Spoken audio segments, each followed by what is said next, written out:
What's shaking YouTube? It's your boy Graybeard Gamer, bringing you another epic best rushing class setup. Take note, this week we're going to have a video every day. Today we've got the best rushing class for the M1928. Tomorrow we're going to go over resistance and my opinions of that new division. And the rest of the week we'll also be doing best rushing classes featuring various SMGs. But before we get into the video, make sure you smack that like button. And if it's your first time here, we got lots of these type of videos, tip videos, reviews, all that to make you the best COD WW2 player you can be. So make sure you subscribe. But let's go ahead and jump into this class.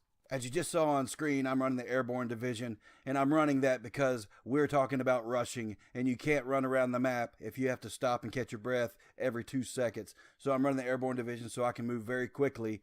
And I'm also, as I touched on earlier, running the M1928 with grip and extended mags. And in the video, you'll see me using suppressor some.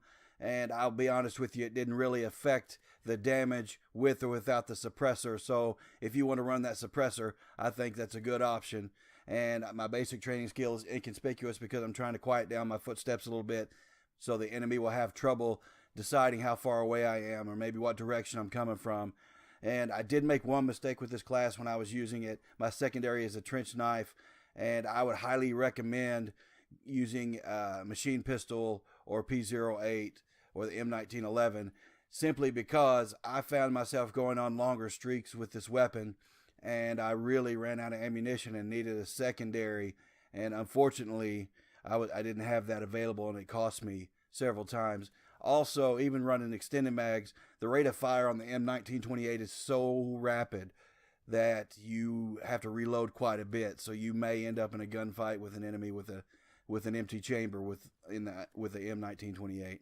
And I'm also running the MK2 frag. However, I would highly recommend that instead of using the frag, use the sticker grenade. That's another mistake I made on this class. But the class overall, it allowed me to do something that I haven't been able to do up to this point in COD WW2, and it allowed me just to go beast mode and own an area of the map completely. Because if you get in one-on-one gunfights and both of you have equal amounts of health left, you're going to win the gunfight as long as you can point it in their general direction. The rate of fire is so fast on the M1928 that you just wipe them out, and you're able to take out multiple enemies with the extended mags. I would say 3 enemies probably max with the extended mags, but this class is so much fun to use. I was able to flank, I was able to go directly at them and take them out, and it was a real enjoyment to use. If you like to rush, this class is something I would highly recommend you try because you will be surprised. I know a lot of people don't like the M1928 because the recoil can be a bit tough over range, and it can be. And if an enemy lays down, sometimes it's hard to stay on target and knock out that enemy. But the advantages for this class far outweigh the negatives of the recoil. Once you get used to maneuvering around the recoil and handling the recoil, it won't be any issue, and you'll cut through your enemies like hot butter. If you haven't used the M1928, I do recommend going to the range and testing it out a little bit, so that you can get a little bit of feel for that recoil, because it is tough to get used to.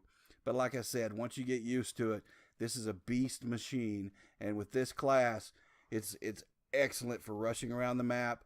There were a few times where I did not jump on B to cap it because I was trying to get map control. And if you get map control, you're going to win. And I'm going to say probably with this particular class, my win percentage was incredibly high. Probably 80% of my matches I won. And the ones that I didn't win don't count against me because they're ones where I got into the match late. But anyway, I do recommend trying it.